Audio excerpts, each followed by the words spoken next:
This week I got together with a group, like a focus group, if you will. It was ad hoc. It was kind of, they didn't know that they were going to be part of it. They just happened to show up. And we had some mothers, and we had a couple of fathers.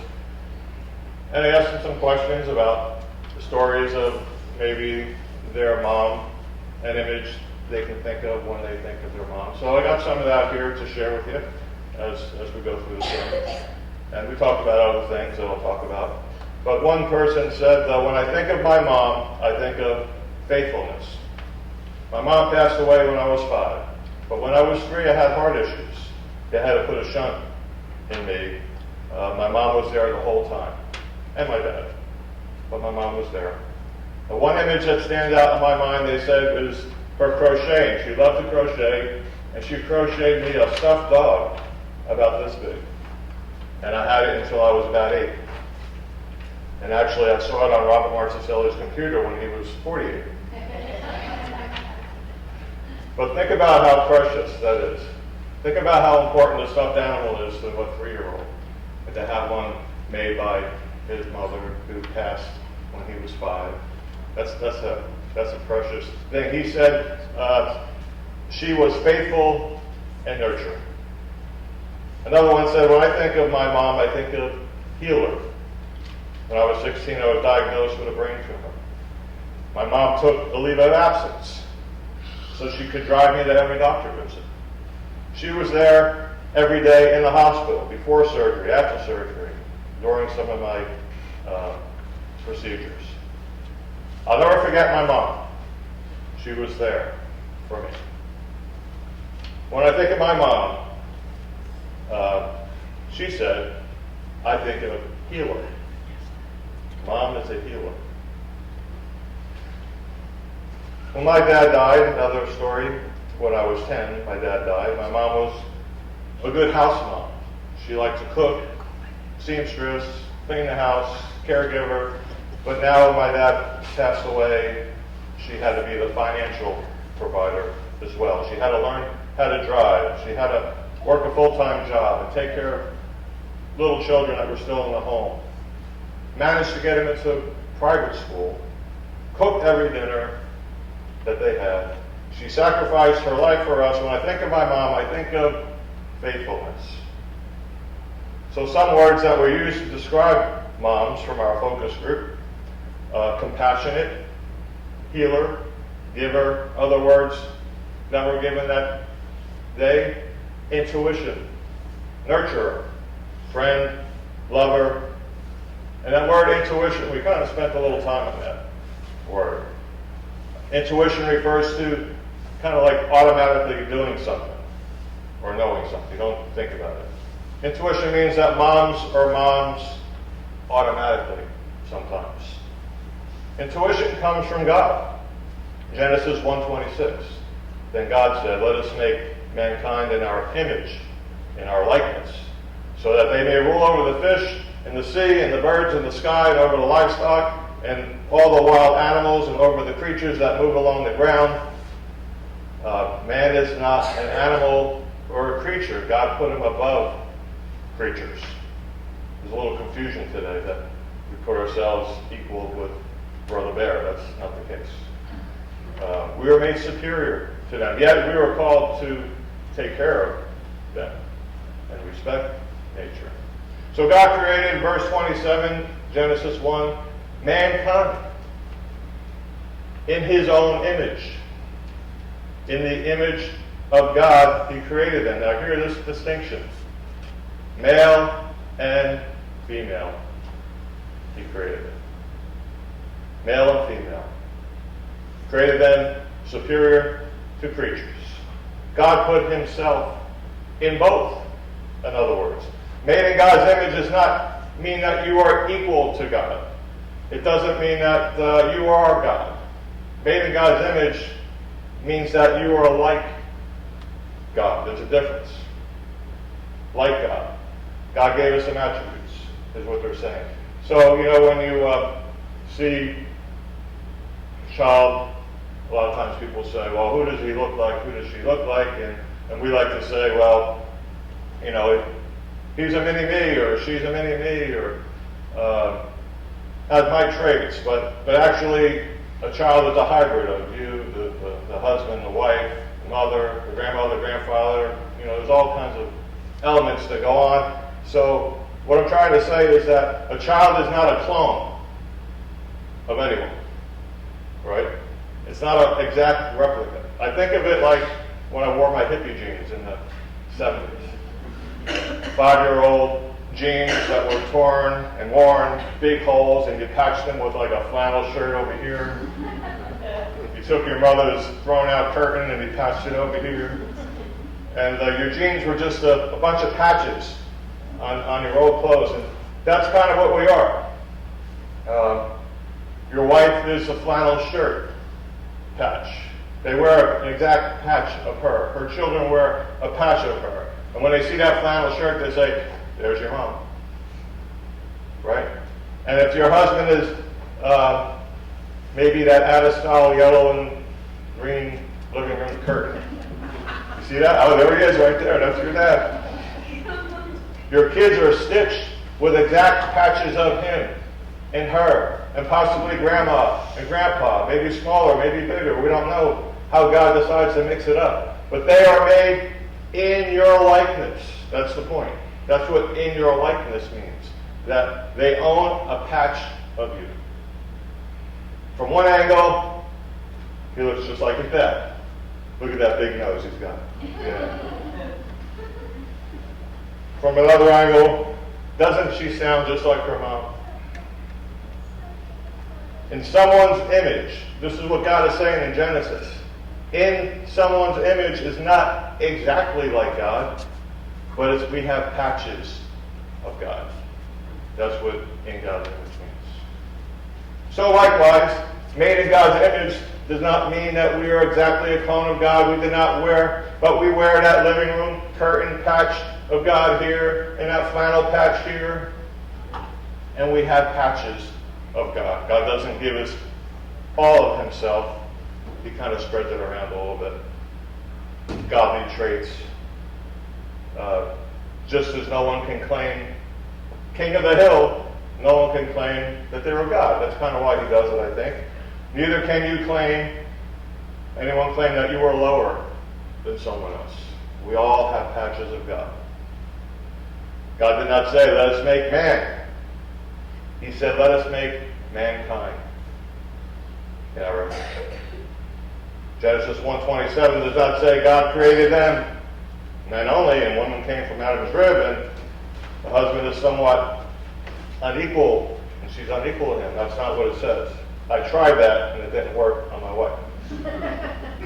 God created male and female. He created them. Man gets a patch of God, and it's a different patch of God that makes them equal, man and woman.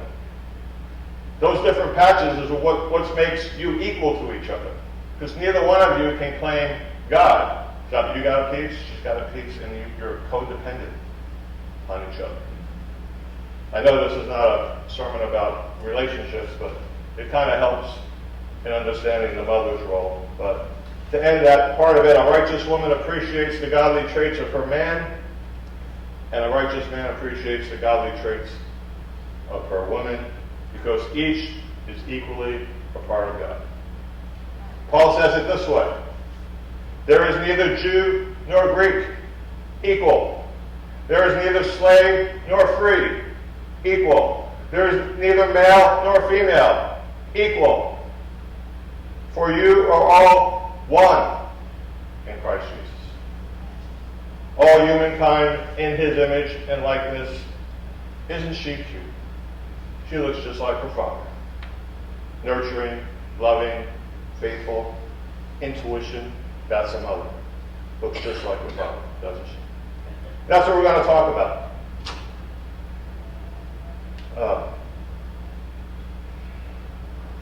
What I want to talk about is, before we treat someone unworthily, just as we go on, usually we have to treat them unequally. So before someone treats you unworthily, they'll value you as unequally. That's why being equal is so important. Because if you're equal, You can't be valued any less. You can't be treated any less. So just keep that in mind. But we need to cherish mothers. We need to raise them up, as you guys said. Mothers are made in God's image. Your intuition is a gift of God. That's what I want to share with you right now. It's a gift to all women, whether they believe in God or not. That's what I believe. This intuition that God gives is to all women. For instance, just because you may not believe in God, you can be a woman and still carry a child. You're still a woman, right? In the same matter, you still have intuition whether you believe in God or not. That's a gift that God gave at creation. So, someone in our focus group said, you hear stories of people who aren't Christian, they aren't godly, but they had this intuition. They knew their daughter was sick. And they found out that the daughter was in the hospital.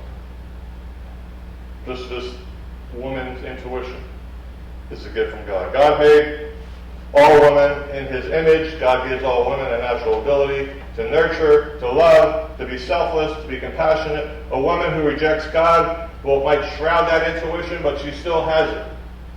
That's a gift from God. God doesn't take it away. Female intuition, natural ability to be selfless, to be nurturing, to be loving, a piece of God's likeness that man doesn't quite have like a woman does. Of course a man is loving, but someone said, one woman in our focus group said, kids normally want their mothers, right, when they're sick, more than their fathers, because mothers seem to be more compassionate. They seem to have the patience for this sickness, and like W.C. Fields sometimes, those guys. Go away, kid, get out. God and Jesus are the best mothers ever. God was a nurturer mom. Isaiah 66:13. A mother confronts her child. So I will, and this is Almighty God the Father speaking, comfort you. A mother comforts her child, so I will comfort you, God the Father says. You will be comforted over Jerusalem. Jesus was a friend and a lover. When Jesus saw her weeping, and the Jews who had come along with her also weeping, he was deeply moved in his spirit and trouble. Where have you laid him? Talking about Lazarus, he asked. Come and see, Lord, they replied, and Jesus wept. Then the Jews said, see how he loved him. He loved Lazarus. God was the ultimate giver. For God so loved the world that he gave his only begotten Son, that whoever believes in him should not perish, but have everlasting life. So I would say then to you mothers, when you are a lover and a friend and a nurturer, God is doing this through you. God is being through you. God is speaking through you. Intuition of doing is automatically doing. You automatically don't think about it and do it. That's what intuition is. But there's an intuition of knowing. A gift of revelation, you would say. A sixth sense. You know something. That's the second type of intuition. A woman's intuition. Someone shared a story in our focus group and said that, my mom said to my dad one day, I just know that girl is going to get in trouble today. I just know we're going to get a call from the school, and sure enough, they got a call from the school. Pretty bad, man. But mother's intuition, the sixth sense. Any of you mothers have that? I see some bobbing heads and smiles. Okay. And we talked about intuition. What is that intuition? Is it the ability to predict something? What is that? Is it because we spend a lot of time with the child? Is it because we carried the child? We're close to the child? We birthed the child? Does that give us the intuition? What causes that?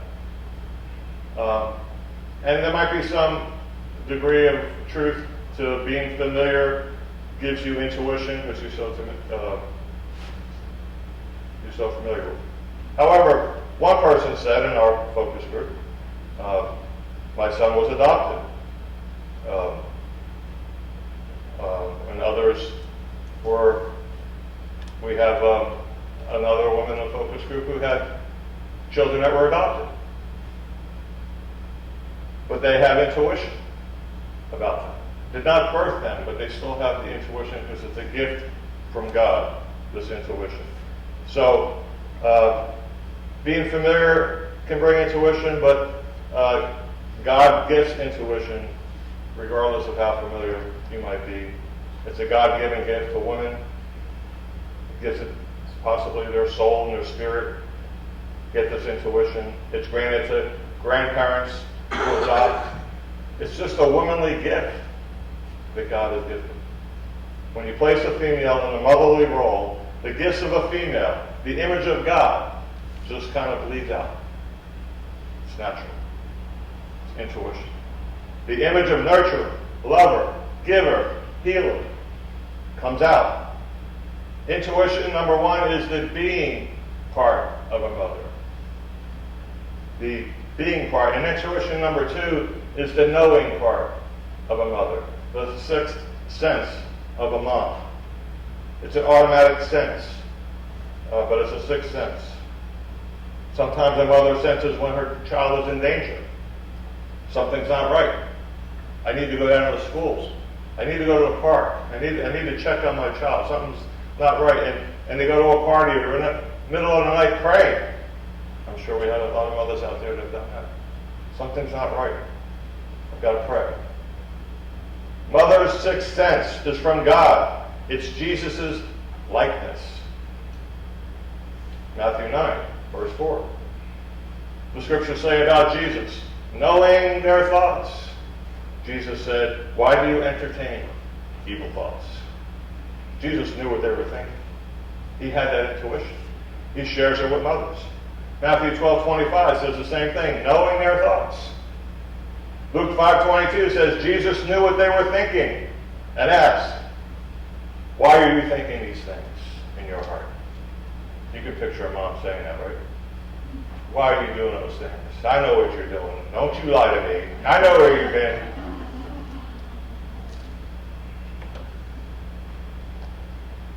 One other person in our focus group, we had a pretty good focus group, don't you?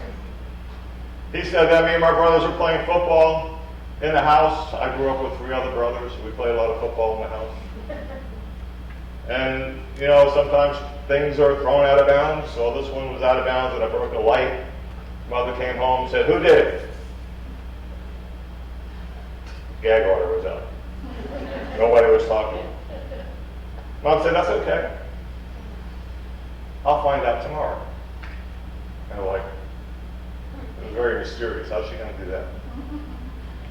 The next day she says to one of the brothers, why did you throw the football and break the leg? He's like, he was busted. He couldn't hide it, I guess, and he was wondering, how in the world did you know that? Mothers, I think their mothers are like lie detectors. They got these little needles in their brain. And then a tinge goes, they see you, you know, a lie detector, it measures different things. They see you twitch, they see you sweating and you're breathing. They know there's something wrong. You're not telling the truth. This mother said, in this case, she didn't have to see all that. She saw a little bit of blood on the guilty son's finger who was picking up the glass of that light that broke. I don't know, maybe it could happen like this. A mom would say, well, where were you? Well, we got a flat tire, and then, after we fixed it, we ran out of gas. Of course, the gas station was 1.5 miles away, but we finally made it home. And Mom, knowing their thoughts, said, you were at Lover's Lane.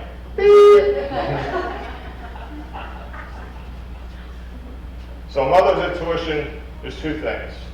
it's knowing, it's having a sixth sense, it's being, it's nurturing, it's compassionate, it's healing.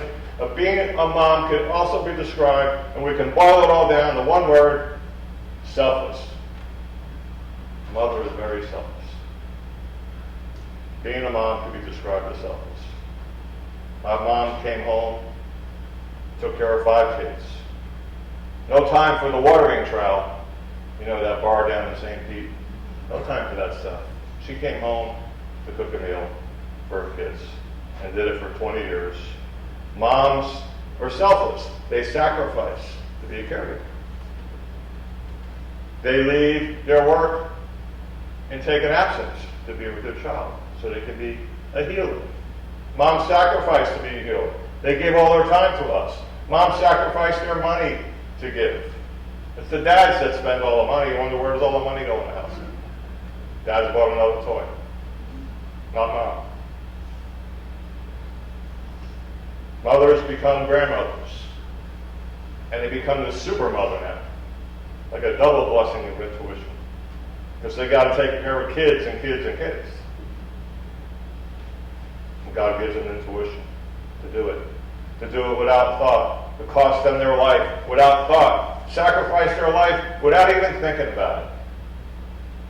That's what Jesus did. He went out on the streets that day. For the whole day, he healed people, not even thinking about it. That's what we strive for as Christians. We want to be people who can just give without thinking about it. And sometimes it's a struggle for us.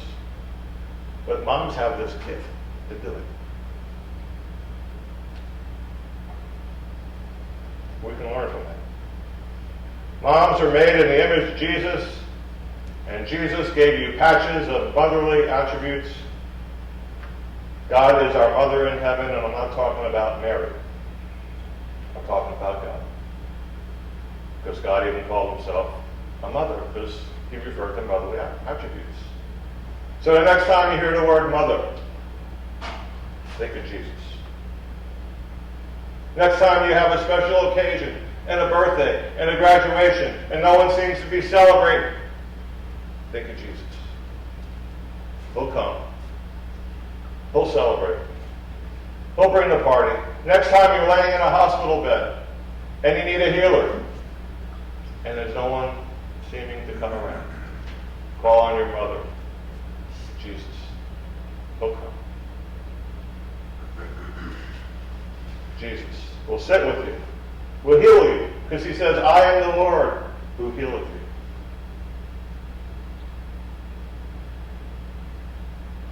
Call on your mother, God, when you're worried and you're sad and you're despairing. Isaiah says, as a mother comforts her child, he will comfort you if you're despairing. Next time you need a friend, call on your mother, Jesus, who like a mother sticks closer than a brother. Like a mother says, I will never leave you or forsake you. Every once in a while we're going to get into a part of our life where we're going to need those words. We're going to need our friend to say, I'm here. I said I would never leave you, and I'm still with you. I'm going to ask moms and grandmas and mother-in-laws and if they would stand. Just stand where you are. I'm going to ask family to just stand with them and hold their hand, put an arm around them. There we go. And if you don't have a mother here today, that's fine. You can just join another group. Go over there with the wireless you got here.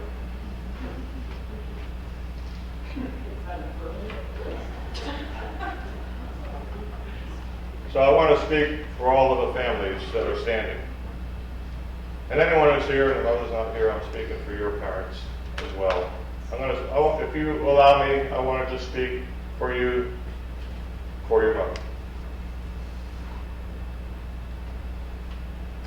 Mom, thank you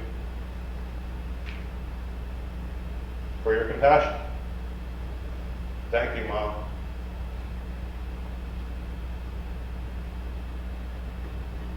Why did I agree to do this? Thank you, Mom, for nurturing us, for loving us. Thank you, Mom, for being our friend when the world was our enemy. Thanks for being our healer when I was sick. Thanks for sacrificing your life. Thanks for going to the cross and doing it and giving up your time, your money, your leisure, and all the families now. I want you to look at your mom and repeat with me. You ready? This is easy. We love you, Mom. And one more phrase. Happy Mother's Day.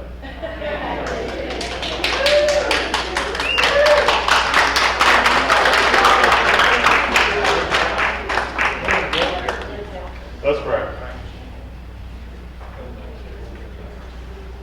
Lord, we thank you for all of our mothers. We thank you for their wonderful love for us. And we thank you for you who has given them that love. And we are so blessed to have mothers. And as we celebrate this day today, let us raise them up. Let us celebrate. In Jesus' name we ask.